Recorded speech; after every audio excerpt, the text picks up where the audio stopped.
Welcome to the 7th video outlining my SAAS project. In today's video, I would like to discuss why I chose micro frontends instead of building a monolithic frontend.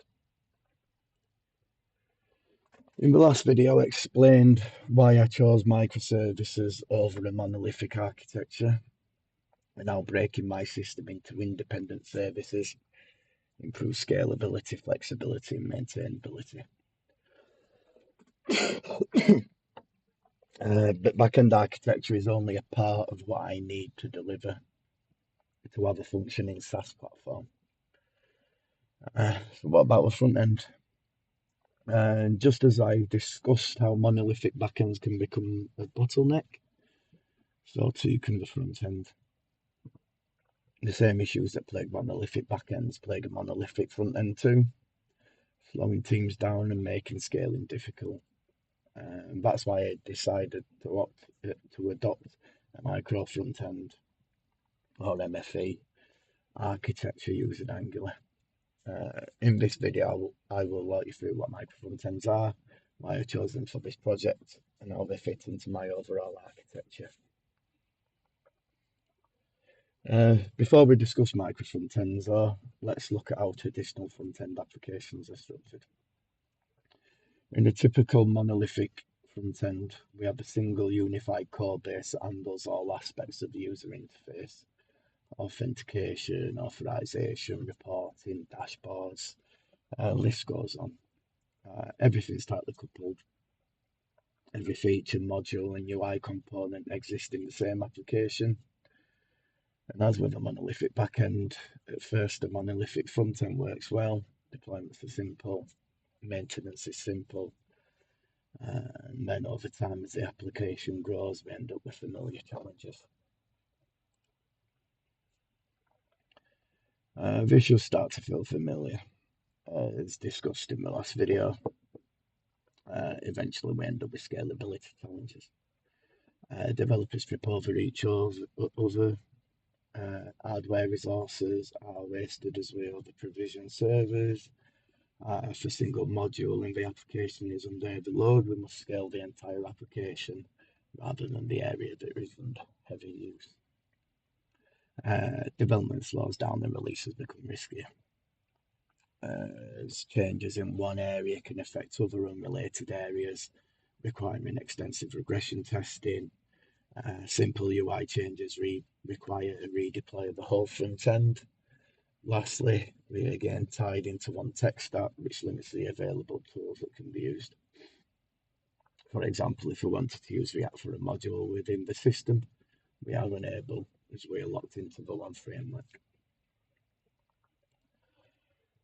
Micro frontends, MFEs for short, apply the same principles and microservices to the front end. Instead of a single large application, the UI is split into smaller, independently deployable front-end modules. Each MFE is responsible for a specific domain and can be built, deployed, and maintained separately. In my platform, I have different functional areas. I will have tenant management, package logging, and accounting needs. Using MFEs, I can build these out as distinct applications that run independently, but integrate and are served via the main shell application. Another example of a single responsibility principle that we previously discussed in video 5, if you can remember. Now that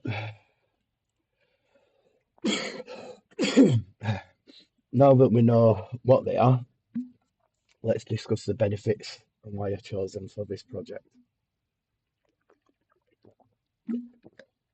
As with microservices, micro frontends allow me to build out the front-end modules independently.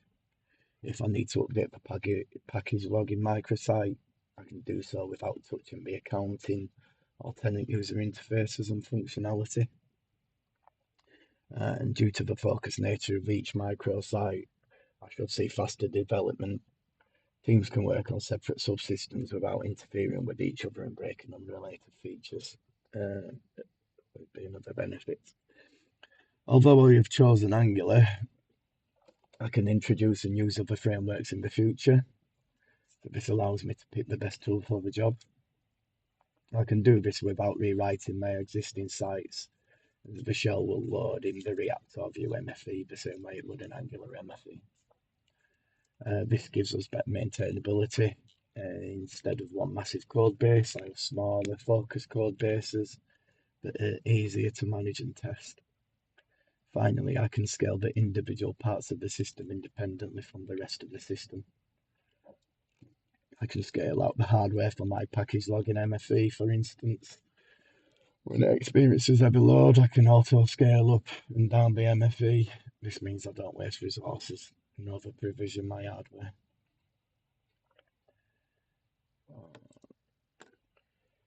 So now would be a good time to have a look at how I've implemented my Angular front end using the shell and MFE for the package login.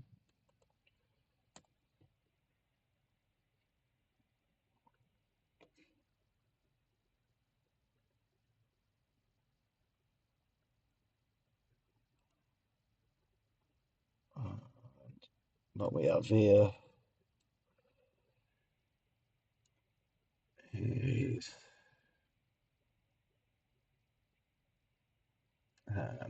an Angular workspace, and that contains 3 projects.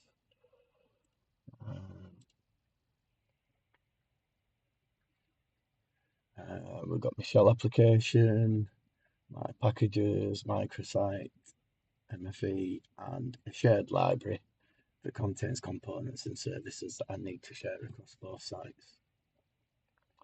So Michelle is the host application, and this is what you see delivering the header, menu, and footer. And it coordinates the loading of all the micro frontends that I will create. As the MF3s are focused, so too is my shell application. It currently has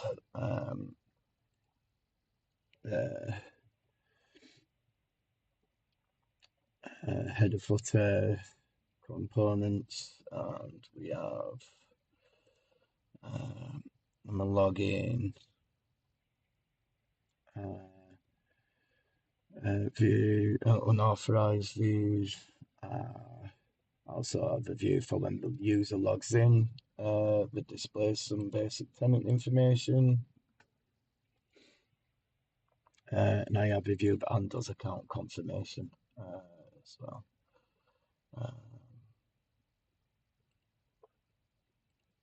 Yeah, confirm email.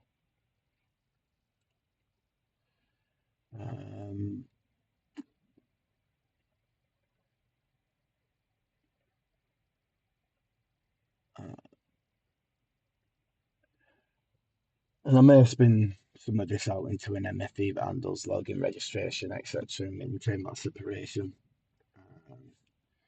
In fact, that might be an ideal future video. So stay tuned for that one. And then if we look at my packages MFE next, we can see this contains views specific to package login. We've got services that are specific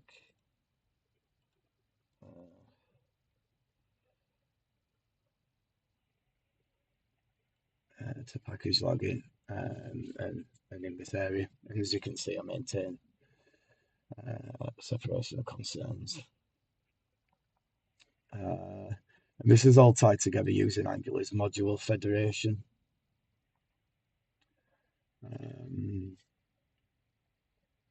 The MFEs are loaded on demand, which reduces initial load times as the shell only loads what it needs, and it ensures that my application remains blazing fast.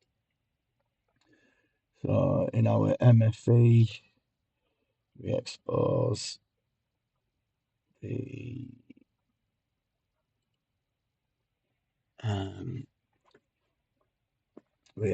application and routes. In the federation config file, and this exposes an entry point for shell application that allows us to navigate through the the MFE as though it were part of the shell. The user will be unaware that this is the case, as it all happens seamlessly. Our shell application uses the Federation manifest file that allows us to provide the URL for the MFE's entry point.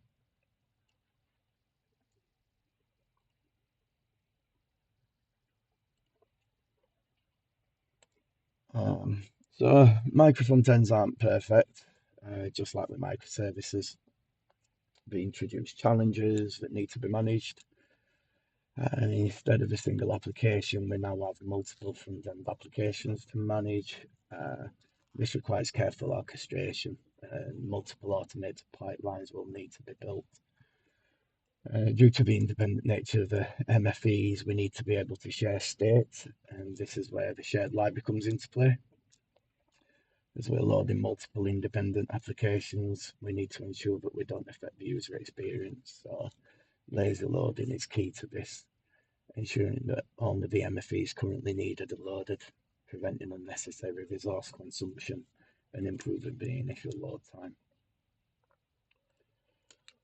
So hopefully you now have a good idea why I chose a micro front-end architecture for my SaaS platform. That makes sense for my projects as I need scalability, independent deployments and modularity so that I can easily pivot and remain agile. If you remember, we want to be able to turn quickly like a speedboat and not slowly like an oil tanker.